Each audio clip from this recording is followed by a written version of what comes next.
Hello, I'm Ina Shelevinsky and you're watching TVP World Talks, where every word matters. Now, the citizens of the United States are about to head to the polls, and this is a very impactful moment. In fact, some analysts have pointed out that a mere 2% of the world's population might actually be deciding the fate of millions, if not billions. However, there is also the question of internal politics. Who is going to win the elections? Are the results going to be respected by the losing side? And is the United States actually, as some are suggesting, standing on the precipice of chaos? We're going to be discussing this and more with our guest today, Tomasz Płudowski, Deputy Dean at the University of Economics and Human Sciences in Warsaw. Hello and welcome to TVP World. Thank you for having me. So let us begin with predictions. The polls are suggesting that the candidates are going neck and neck. It is far too difficult to make a sensible prediction as to who's going to win. But when you're looking at the trends, who is more likely to take the lead, do you think?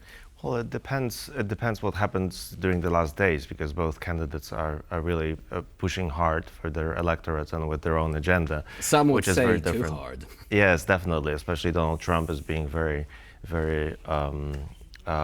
aggressive with his rhetoric, calling names, and I think we've all gotten used to it during the last 8 years. It's really difficult to tell, but judging by the last two elections, both in 2016 and 2020, he was underrepresented in the polls. So he might actually do better than the polls predict. It's very difficult. Pollsters say that whenever his name is on the agenda, it's very difficult to predict what's going to happen. So that's what he has going for him. Also, the fact that voters are predominantly interested in or worried about the immigrants and the economy, and both issues, I think he has more, and Republicans traditionally in general have more credibility in. So she's trying to focus on women, minorities, kind of rebuild this coalition that Barack Obama built in 2008 and 2012, kind of like educated urbanites, college students, minorities, especially ethnic minorities and women. But it's not certain that it's going to work for her, because in certain segments, she's actually doing worse than, for example, among blacks, especially black men, she's doing worse than Joe Biden and Hillary Clinton, who are white. So we'll see what happens. It's really difficult to predict what's going to happen. Either one of them can actually win with a margin of, even with a relatively high margin like 3%, but also they can really go neck to neck. And if the result is less than, the difference between them is less than a percentile, then there will definitely be a recount. So let's talk about the aggressive rhetoric that you mentioned. First, we're going to address the elephant in the room, pun intended, the Republicans. Former President Donald Trump has recently made remarks suggesting that, and I quote from memory, internal enemies, by which he meant Democrats, at least some of them, are more dangerous than Kim Jong-un. What should we make of this kind of statements being made in public? I think it was on Joe Rogan's show, I think. Mm-hmm.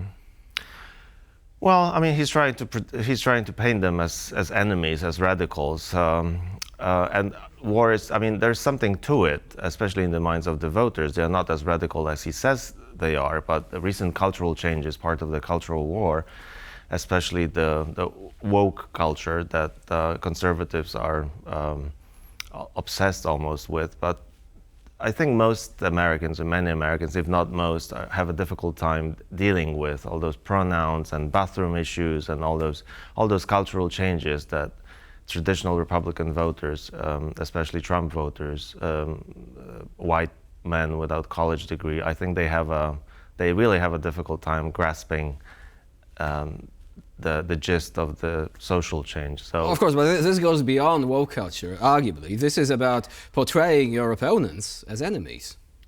Well, but there's nothing new here. I mean, he's always been very radical, and he knows that it works.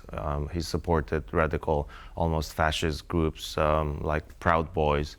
So, I mean, we've seen that before. It's not really different. I mean, what is different is the way he treats his opponents, major candidates of major parties, for example, calling them retarded and things like that, having a low IQ, and that's really uncalled for, and especially at this level. But the culture has changed drastically, I would say, during the last 10 years, to a large extent, thanks to him. Speaking of this sort of change of trends, should Democrats follow suit? I'm asking because there was an article published a few days ago by The Atlantic. There was a former Trump ally suggesting that Trump had spoken favorably of Adolf Hitler, saying, I want to have generals like Hitler. Hitler did a few good things. Thing is, it's not corroborated by any sort of evidence because we don't actually have footage of Trump ever saying this. Trump denied that, but members of the Kamala Harris campaign, well, they jumped on the bandwagon and suggested that Trump is a fascist. Should Democrats be going down this route? Well, I mean, it's a campaign strategy or tactics, maybe. It's not unusual for the losing side to actually become more aggressive because they have to catch up with the winning side. So that's why they do it. But there's also, I wouldn't say that it's the same kind of rhetoric because Trump is being personal. You know, he makes personal, nasty, mean attacks, calling names and so on. And this is basically a political science term, calling someone a fascist or having fascist tendencies or opinions. Or quoting him is really different. I mean, it's a different issue whether we have proof of that, evidence that he said that. But it's, I mean, we've heard political scientists and observers say this for 8 years ago, that he was what we saw in the United States and around the world in various countries were beginnings of fascist tendencies. So, or at least authoritarian ones. Do you think there is a risk of another January the 6th if the elections don't turn out the way Trump would have wanted them to? I think it's likely. I think that whoever is going to win, it's not going to be pretty. Obviously, if he wins, then especially countries like Poland are in for an unpredictable future. But if he loses, he's going to question the election, especially if the difference is very small, which it is likely to be. Or if there is a question of the Electoral College, the way the system, definitely, some say, does not represent the true democratic will of the people. What about Elon Musk? Recently, there has been a report that Elon Musk has been in contact with Vladimir Putin. Now, he is not only a U.S. defense and, space program contractor, he's also a supporter of the Trump campaign and the CEO of a major social media platform. Can this generate problems with credibility, i.e. suggestions that there might even be cases of interference? Because if there is a guy who's in touch with one of the worst dictators in the world, and he is involved in the campaign process, well, what is going to happen here? Well, definitely. It's very un-American, I would say. If we look at American history, then American presidents were traditionally very anti-Russian, and they never questioned or undermined American institutions, even if there was a bit of evidence. And also the losing candidate would always support, even if there were doubts.